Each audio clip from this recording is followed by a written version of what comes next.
All right, we are here with the 11th episode of the Boardwalk Broadcasting Company. Bear with us just a moment while we make sure that our cameras are working properly. Looks like we're pretty good. Looks like I just need slid into place and then we should be fine. So tonight I have with me Deletherus to my right, Mel, who is diagonal, and then a new guest, Kane Dreamwalker, beneath me, and we are here to talk about tribal themes and character creation.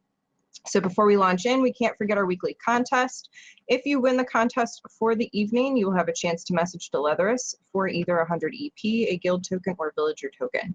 I'm going to post the link to the contest here momentarily, but as always, we have a coded phrase, and it is up to you to come up with a clever, witty, somehow Chronicles of Illyria related interpretation of the coded phrase, and the best person will be judged at the end. So this week's coded phrase is, they looked in the mirror, but what they saw was not their self. And I'm going to post that and the link to the contest in the Twitch stream right now. So go ahead and participate in that if you are here, and you must be present at the end of the stream to get that award. So recently, Caspian took to the COE common room and gave us a couple of sweet hints on the way that tribes are going to be divvied up in terms of sort of their skill affinities. Dee, this got you really interested, so I want to turn it over to you to give us your opinions on that and give us a little bit of a breakdown. Yeah, thank you, Kit. Good evening, everybody, and thank you for joining us. Yeah, it was a few days ago. I'd noticed that that it had been posted in the SoulForge on the official COE Discord, and we wanted to go over, kind of like summarize, and then kind of like do a little bit of speculation as to what they are. Noz, I just want to confirm with you that the slides are going to be working, correct? All righty. So basically, Caspian revealed that there are going to be tribal themes, and basically there are 4 of them, and they break down into 4 kind of like areas. There is civic, political, commercial, and gladiatorial. And in addition to that, each tribe is going to have one of these as its primary theme and one of them as a secondary theme, which serves to define that tribe's cultures, its behaviors, its values, kind of like how they interact. And this is kind of like going to affect, I think, things in 2 ways. It'll affect us in terms of our stats and things as players. But for me, it's really going to be interesting as to how it affects the indigenous population, which to me is like the NPC population of the kingdoms and their respective biomes. So in Caspian's own words, he had mentioned that we attempt asymmetric balance, not symmetric. So not every tribe leverages the same mechanics. What it means is their skills, attributes, etc. are geared to make them effective in combat as a primary mechanic. And there, I presume, obviously, Caspian was referring to the gladiatorial theme. So, presumably from his words, these themes will give a bonus to the skills chosen that complement the theme. And presumably, there'll be a larger bonus to the primary theme than to the secondary one. Now, we don't know at the moment everything that bonus includes, but Caspian did mention that they were attributes. But will that be all? And may they indeed vary from theme to theme? Will they allow for faster leveling of related skills or bonuses when using those skills? Or maybe there'll be a couple of extra feats or skills that people with that particular theme get, etc. So without further ado, let's take a look at each of the themes individually. First of all, let's look at the civic theme. Civic is a focus on settlement building, and tribes basically that have civic as their primary theme will either have a particularly difficult native biome, such as, for example, perhaps the Weird, or they'll have an unusual housing model, i.e. the Kipik. The tribes that you see that have them as their primary theme are the Yoru, the Wed, and the Dras, and presumably these are going to be the ones that have the most challenge, for want of a better word, in terms of even building within their own biome. It might be the Yoru in the frozen wastes, and obviously they're not one of the original 8 tribes, and we'll only discover them later. But the Wed and the Dras, it seems, that's they might have some very unique and specific building concepts for their biomes. Next is the political theme, and the political theme focuses on information exchange and gossip, and basically tribes that have political as their primary theme focus on travel, which obviously is going to be very beneficial to those that want to travel around, and inter-tribe communications, which is languages, and I would imagine by extension, their prevalence to be able to learn different languages. They might be more adept to be able to communicate with other tribes. And basically the tribes that have political as their primary theme and that focus on travel and or inter-tribe communication, these are the Neren, the Toresk, and the Erishe. And what you're seeing here is that within each of these themes, 2 of the tribes in here are from the existing 8 that start, and then one of them is, like, for example, the Erishe here and the Yoru with Civic. They're with the tribes that will later be discovered. Next up, third on the list, is the commercial theme. And the commercial theme focuses on money. And tribes that have commercial as their primary theme have an edge in free market trade and or crafting, which obviously is going to be very, very beneficial. And the tribes that have commercial as their primary theme are the Hrothi, the Kipik, and the Madari. Again, 2 from the existing original 8 tribes and 1 from the lost tribes. And last but not least, we have the gladiatorial theme. And though its name suggests, military and combat skills, the gladiatorial theme also focuses on exploration and survival. And that's obviously going to be very, very key as well. And tribes that have gladiatorial as their primary theme are the Genoa, the Ogham, and the Brudvir. And basically, this summarizes the part that Caspian had put into the Soul Forge. Now let's take a look as to how this applies to what I referred to previously as the indigenous population of each kingdom. And this, I mean the predominant NPC populations. So the next slide that's coming up shows the proposed tribes for each of the 6 kingdoms. And I've basically laid them out in a manner that they're placed in this image with approximate relationship as to how they'll be on the map in terms of north to south, with obviously the Brudvir Hrothi and the Neren Hrothi kingdoms being further north, and then the Taurus Genoa kingdoms, etc., being further down south. And then when you look at this and you see how the tribes are split up, we'll now replace this image basically with the themes. And this will show the primary and the secondary themes on here.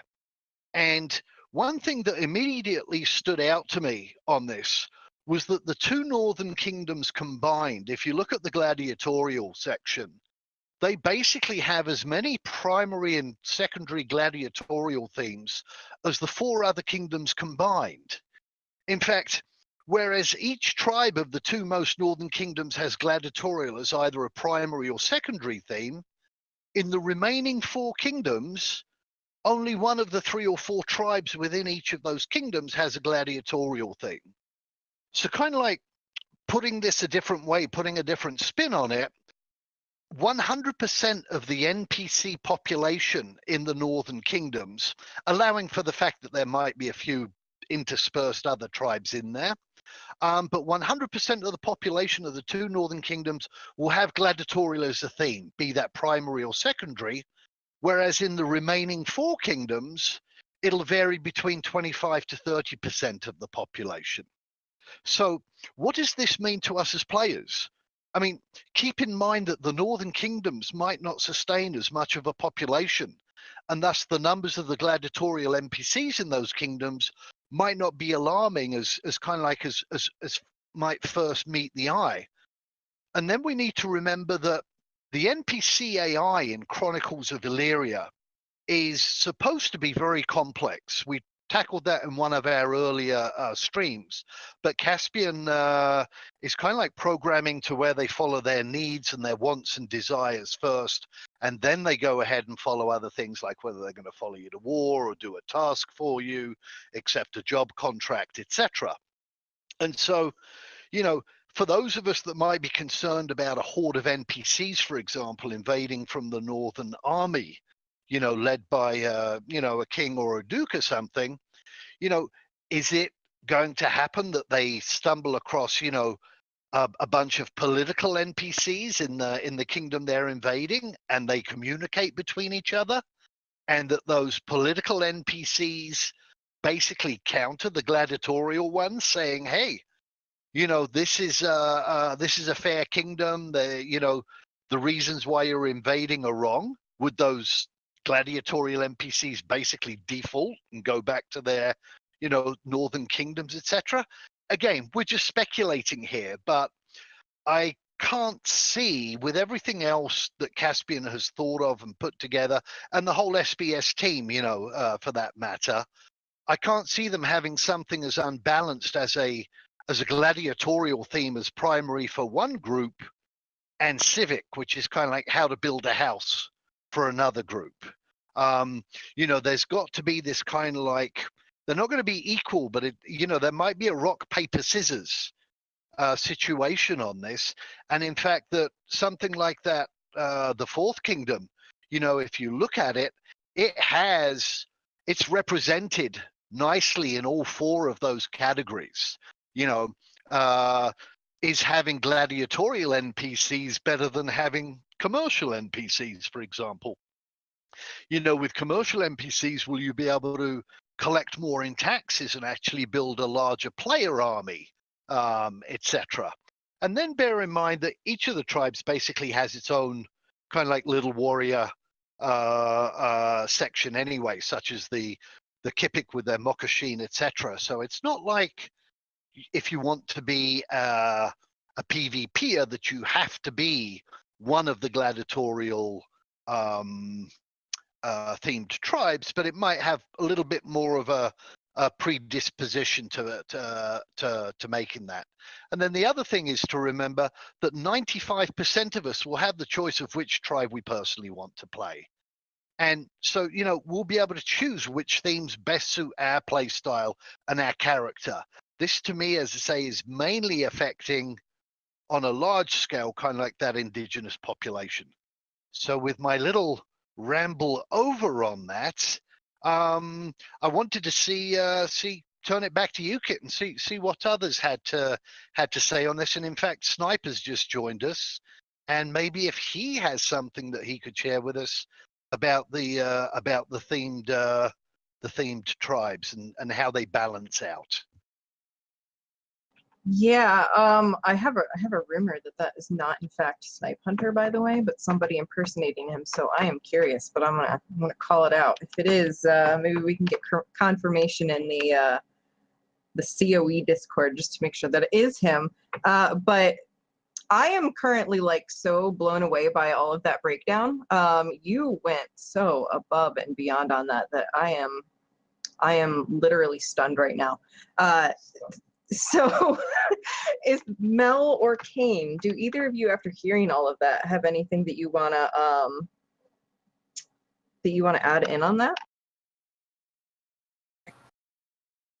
I have to say, and it's not anything huge or, you know, groundbreaking, but I was kind of surprised. I guess in my head I was just thinking, because the Turesk are so ornamental and very into, you know, the finer things and fancier things, I guess I just kind of assumed they would be more commercial.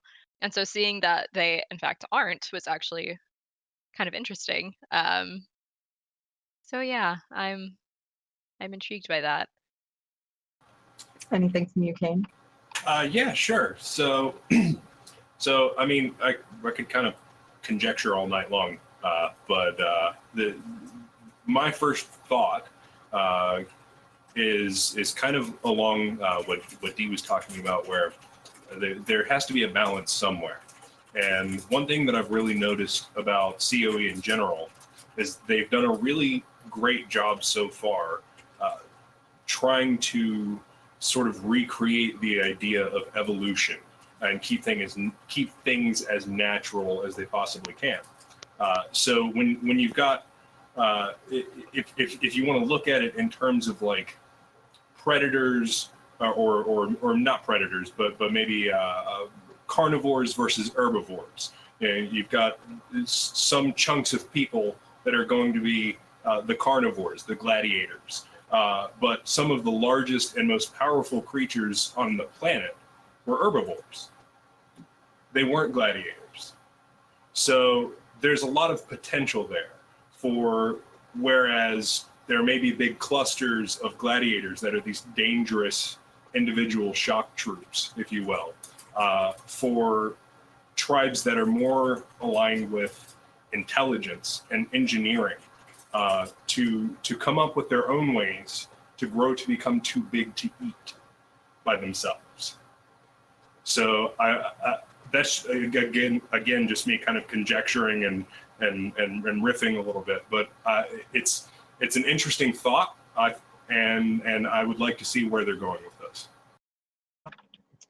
Well, thank you guys for weighing in on that. I'm really curious to see how this is going to end up showing up in game, and how deep these mechanics are going to be, and how we end up with that asymmetrical balance. But without further ado, hopping over to you, Mel. So we just had this awesome character creation stream, and you're gonna give us a little bit of a refresher on that. But we are particularly lucky here in Boardwall to have someone like you who really understands the processes that are required to build 3D models and characters. So I want to give you the opportunity to kind of walk us through that and really give us an in-depth breakdown. Okay, so yep, okay, my mic is not muted. We're all good. Yeah, so I was actually like way seriously out of town when the character creation stream happened, so I was really bummed that I didn't get to watch it live. But I caught up because that is obviously one of my favorite parts. I love seeing all the character models, and one of the most exciting things I think about that live stream was actually getting to see, because they hadn't released all the models that they'd made for the characters, so we actually got to see even some of the tribes that aren't going to be playable at first. We got to see the Madari and all that. So I thought that was really fun to see. And I think Caspian said that the Yoru was the only one that had their normal maps working at the time. And so that got me thinking about character models and everything. So I really quick last night threw together a character model that I at least already had sculpt and everything, so it wasn't too bad. But anyways, I built it out, and I've got some renders for you guys just to kind of go through some of the texture maps for maybe not everyone's familiar with normal maps and what that really actually adds to the characters.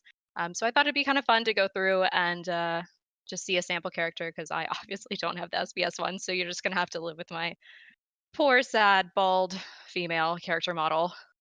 And so we'll start. She's beautiful. So the first render I did was it was one of the complete ones with all the maps that I added onto it, and I didn't go crazy. There aren't like a billion texture maps on it. I just did 3 or 4, so I'm only going to go through, I think, Albedo, Gloss, because I was using a Marmoset for it, so it needed a gloss map, and normal map, and Gloss and Specular are kind of similar. But anyways, moving on. So you see kind of the front view of the character there, and then on the next picture, you're going to get kind of a back view. And you can kind of see all the muscles, and the skin's got some texture, some definition. And then moving on to our third one, we're going to start breaking it down. So that picture is just no texture maps added. It's just the blank shader. So it's white. It looks really smooth. There's not really a lot going on. Doesn't look that interesting. So then you add in the albedo map, which is all the colors. And so you get this super shiny because the gloss was super up on the blank shader. But you just got color, still really smooth, doesn't really look like a human being at this point. And you can see down in the corner, I actually put up the what the map looks like. So when you're making a character, you have to unwrap all the topology and then put the maps on top of that. So just so you guys could see it, I threw it up there. All right, next, let me see. I think I added the gloss map next. So that kind of takes away the shine. You get to see it look a little bit more like real skin. Um, Still smooth, still not super interesting, but we're getting there. After that, you can see I've gone ahead and added the normal map, which is what the Yoru had, and the other tribes, I think, didn't have the ones working yet. And so with the normal map, you get all of the muscle definition, all of those little details that you make in a high poly sculpt that you bake down onto this this low poly model so that games can run it and not crash immediately. And so normal maps are really where a ton of the detail, a ton of what really makes the characters realistic and lifelike comes into play. So it was super cool to see the Yorus, and I'm really excited to see the other character models when they get that normal map working. And then I think after that, I went ahead and did a topology render, so you can see the wireframe of the low poly model, and just kind of see the high poly. I should have done high poly, but I didn't. But it's like millions and millions of little polygons. So it just like looked completely white if it was up there and you were seeing the topology. And then after that, I went ahead and popped on to the character model and kind of showed you what the normal map actually looks like on the character model without the albedo map and gloss map. So you can kind of see the sculpted kind of muscles and definition there. And so that's just kind of a basic, really basic breakdown of some of the maps, some of the textures that go into making a, excuse me, I haven't slept, making a complete character for the game. And so super exciting to see all that on character creation. And I'm so excited to see all the normal maps and just all the details that we still haven't gotten a chance to see yet. And so that's kind of my little informative session on the character creation and what I think we can definitely look forward to in the future from all the tribes and the character models. Vangu says, someone get Mel a coffee. You do have some coffee there right now. I got an enormous mug of coffee right now, so it's all good. Actually, that's my second one. I also have this cup, so we're good on coffee. Wow. So what I think that Mel is getting at here, and correct me if I'm wrong, is that the process of what they're doing to come up with each of these tribes, all of these different maps, and how they're having to get them to blend together with all these layers and everything is really, really more complex than a lot of people probably understand. Yeah, especially working with what they're having to do, where you've got all the sliders that scale all these different, the cheekbones to the chin to the nose. I mean, you're having to modify all this crazy topology while still maintaining these normal maps and making sure you don't all of a sudden end up with, I don't know, an ear texture in the wrong place. So yeah, it's it's definitely not as easy as just at least for physically making just one character like this. It's fairly straightforward. I just I sculpt it and then I draw on the low poly topology and bake the normal map and kind of throw everything onto it, and there it is, there's the character. But that's definitely not taking into account all of the crazy rigging and parameters that they have to set for how big the nose can get, how little it can get, how wide it can get, and the amount of sliders that I saw in the character creation. I mean, just the sheer amount of what you're going to be able to customize. And granted, that wasn't a finished they might take out some of those sliders, they might add new ones in, we don't know. But especially given the fact that they also have to add in the genetic parameters, it's not an easy undertaking. So to see the actually see all those character models and everything coming into play was really awesome, and I think we've got a lot more to look forward to. Absolutely. They did definitely say that it is still in development, that it was still pre-alpha. So I'm personally pretty impressed with where it's at.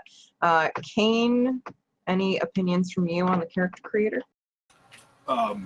As someone whose greatest artistic accomplishment was a finger painting, I'm going to leave the technical stuff to people that are a little bit more talented in that respect. But one thing that I'm very excited about is the genetic parameters that Mel mentioned very briefly. I think that it's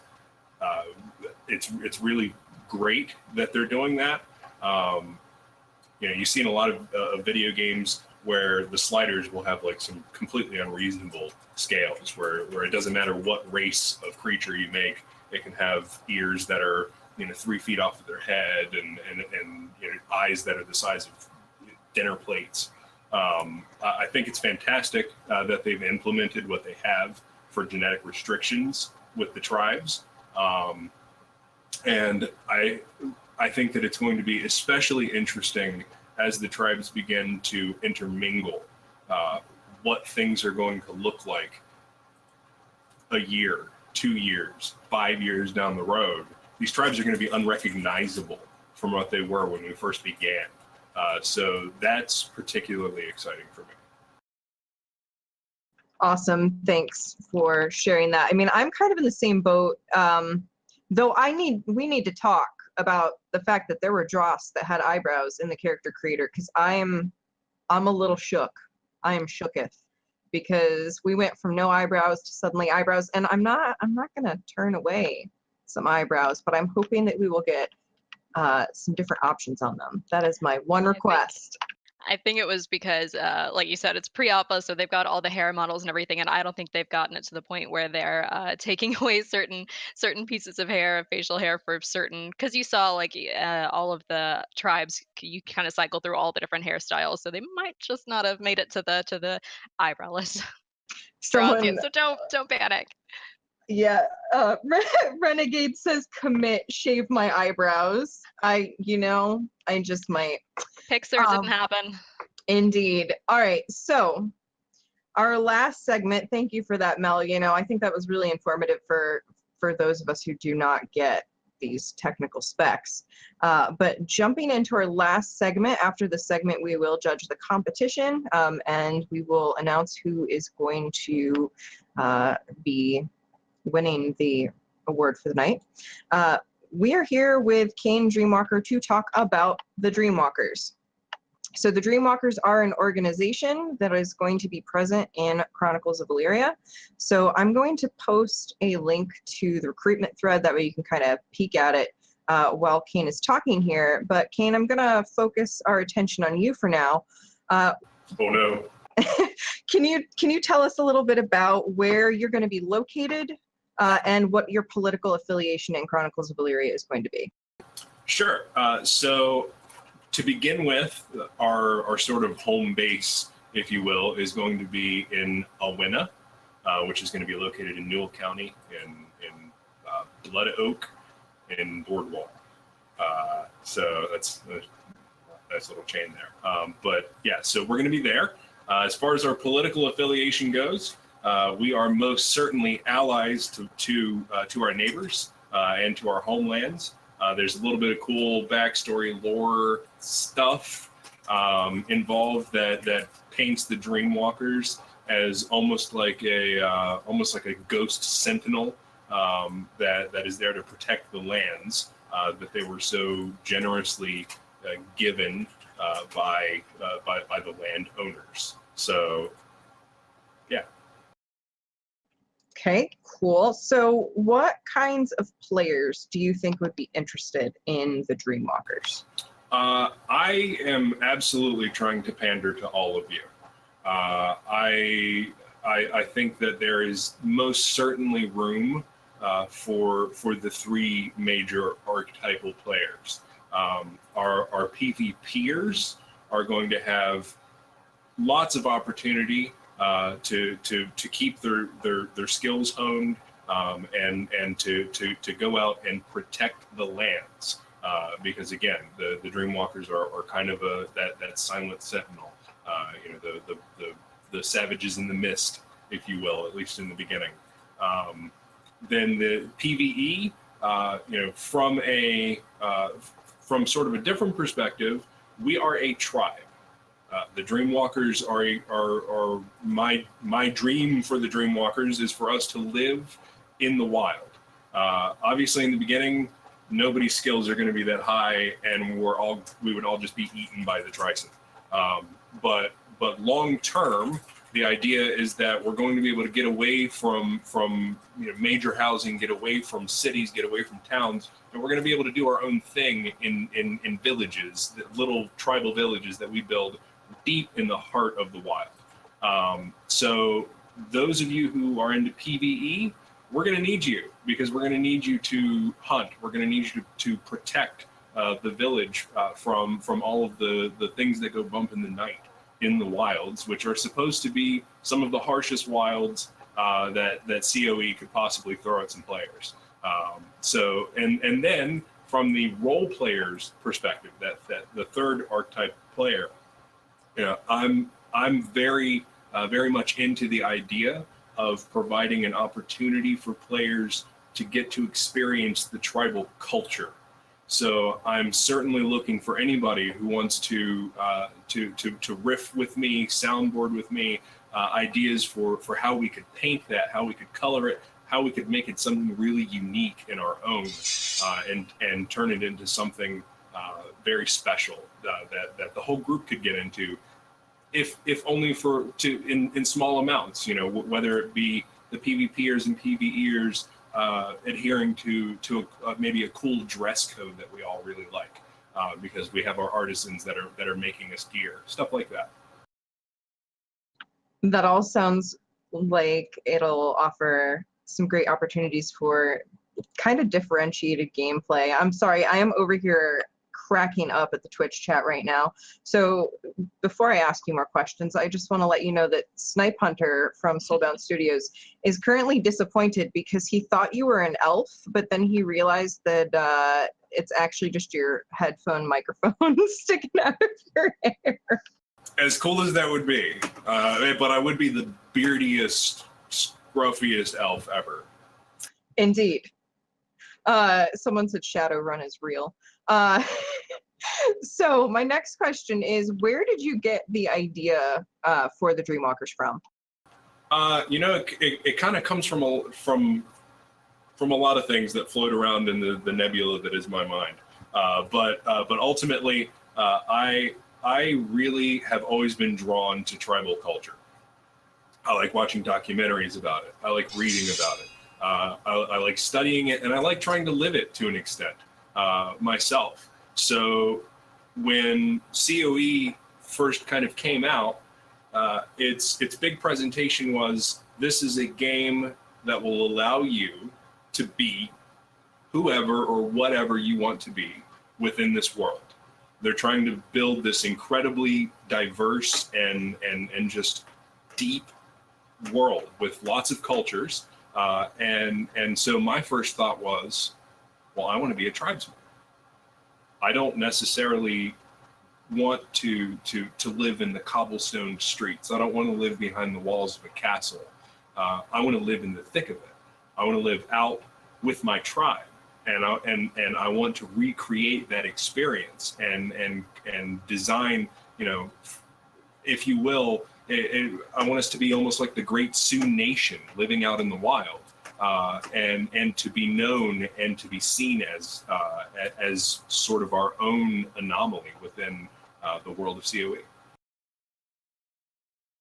Awesome. So overall, could you sum up what your goals in Chronicles of Valyria are going to be with the Dreamwalkers? So I definitely want to see the Dreamwalkers spread. I want us to be a home for anybody who is into the same kind of stuff that I'm into the idea of living that wild life, that tribal life, and whoever wants to come to that, let them come. Let us grow. Let us become not only the Silent Sentinels of Alwynna, but of the entire Newell County. Let us not only be the sentinels and protectors of Newell County but let us spread and be in the wild everywhere in Blood Oak. Let us spread across the kingdom. But who knows? Maybe we'll always just be a handful of people in tents hanging out outside of Alwena, trying to keep the good fight going. Ultimately though, the sky's the limit. That's what video games are for. Absolutely agreed. So before we wrap and we move into judging the contest. If I can just interrupt very quickly there, Kit. Yeah, go for it. For those of us that have seen the update that's being chatted about in the Twitch chat right now, the one that Vi did about the update of the sense of identity, and in particular where they're talking about inventory and stuff. Snipe Hunter, one of the devs there, and you may have seen him on recent Q&As, has offered to perhaps, I'm not going to paint him into a corner, but if you guys had any questions about that dev journal that Vi just released a couple of hours ago, and you wanted to ask them of Snipe Hunter here in the text channel, depending upon, I guess, upon, what the question is, he might be disposed to go ahead and answer them. So feel free to go ahead and post those as we wrap up, because we'll be shutting down probably in about 5-10 minutes. Sorry to interrupt, Kit. Back to you. Not a problem. So while I am judging the contest, Kane, is there anything else that you would like to mention or plug about the Dreamwalkers? Oh goodness. Honestly, I think that one of our own people, Elbereth of Cedar Gore, I think that he really hit the nail on the head when he responded to my post of saying, this is going to appeal to those that live life by their own rules, who refuse to live a dependent existence, and anyone that thinks there's something more out there. Honestly, I could not have worded that better than what he did, and I think that those are good words for people to hear. We're definitely looking for people who want to make their own way. COE is supposed to be a hard environment, and I want us to band together and to take that on as a challenge, not to just try to go out and attack it and conquer it, but to integrate with it and be a part of it, and live that life within the environment. So I think that would be, if I had anything left to add, that would be the thing. Very eloquently put, Kane. And I'm going to post Kane's Discord ID up in the Twitch chat in case you do want to contact him and talk to him about the Dreamwalkers. And we do have Snipe answering some questions over here. I will gladly sit here and read some of the information out, but I do have the contest winner, and I know we are going to be eager to hear that. So thank you very much, Kane, for coming on for your first episode with us. Absolutely. Thanks for having me. And thank you, Mel, for not sleeping in order to make us some beautiful bald-headed woman graphics there. The next Furiosa. That's what that was. Yeah, It was. Great. Just wait. Yes. And as always, thank you, Dee, for your exceedingly in-depth breakdowns. More than welcome. So some information coming out over here on the side. We've been asking some questions about the update that was just put out, the journal by Vi. And Snipe has said, let's see, false bottoms, hidden pockets, and the like are all a big reason they built the inventory system the way that they did. It plays into a ton of mechanics. Pickpockets and cut purses have their work cut out for them. That will be very interesting. I wonder if that also means if security forces are going to be able to pat people down. Oh, that's a good point. How else would an assassin slip a blade into a royal ball or something like that? That could be really interesting. Wow. The other thing there is what Snipe has listed. I'd put a question about, I noticed on the image that, you might be able to get to wear 10 rings, and Snipe is saying there's also going to be ear piercings, nose piercings, lip piercings, necklaces, bracelets, and anklets. So the 13 slots of equipment are actually more like 20 slots because of the layering system. So he says there will be no grills, sadly. Absolute insanity. I'm going to make a request from Snipe, though, that the Dreamwalkers can get some bones through our noses and ears. If you just want to think about that, that'd be awesome. There you go. Snipe, where you say that there's a face slot that we use for masks, would that be kind of like cosmetic masks that might be used kind of like as a fancy dress ball? And or could those be used for the disguise kits? And plague masks. Can't forget the plague masks.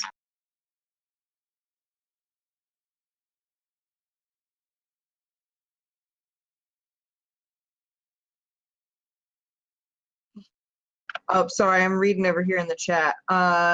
Snipe said to Kane, smuggling is intended gameplay, so they have to support both sides. So I guess that's in response to the pat down. Right. That makes sense. All right, so I'm going to go ahead and put the results of the contest up while we're still over here asking questions, because I'm sure we're probably going to keep chatting with Snipe. And maybe we always do encourage after the stream for you to hop over into the Chronicles of Illyria actual Discord channel and go down to the voice chat. I don't know that Snipe would be available in there. I'm not going to claim that. That is totally up to him, but some of us may be over there to chat for a bit after the stream concludes. So for now, I'm going to announce the winner. There were a lot of entries this time. We actually had 14 entries, and some of them were exceedingly long. So to remind you, the coded message was, they looked in the mirror, but what they saw was not their self. Now remember, this is judged on wittiness or relation to Chronicles of Illyria. And oh boy, there were quite a few good ones, but this one made me giggle the most. And I'm going to actually have to post it in chat because it's so detailed. I'll still read it, but it's a back and forth conversation between an evil weird king and a mirror. So the weird king asks, mirror, mirror on the wall, who's the weirdest of them all? The mirror says, famed is thy community majesty, but hold a lovely count I see. 15 ex-wives cannot hold his gentle grace. Alas, he has a bigger family than thee. The king says, alas for him, reveal his name. The mirror says, lips red as pepper, hair completely gone, skin white as snow. And then the king exclaims, Naslam. Blasphemy. Blasphemy. So the magic mirror has seen Naslam to be the fairest of them all, apparently. So And that was from who's the winner? So that's from Sophisma. I'm not sure I said that right, but Sophisma, you can contact Deletherus to claim your reward at your leisure. To apologize. Contact cool. Naslam for the apologies. Yep, that's Sophisma is actually a Melkor, somebody that we've known for, I've known him now for 5-6 years. We played a little bit of, it was part of our Elder Scrolls Online pre-launch community as well. Great to see that you won that, Melk. Nice. Awesome. So we're going to go ahead and wrap, guys. You can feel free to join us over in Chronicles of Illyria Discord for a little bit of after chat if you would like. And thanks for tuning in, and we will see you again in 2 weeks. Yep, we'll be in the voice chat channel there, so you can we can, if you have any questions or any further comments, observations, or anything like that, hop on in, and we'll see you there in a few. Bye. Bye. Take care, everybody. Thank you for showing up.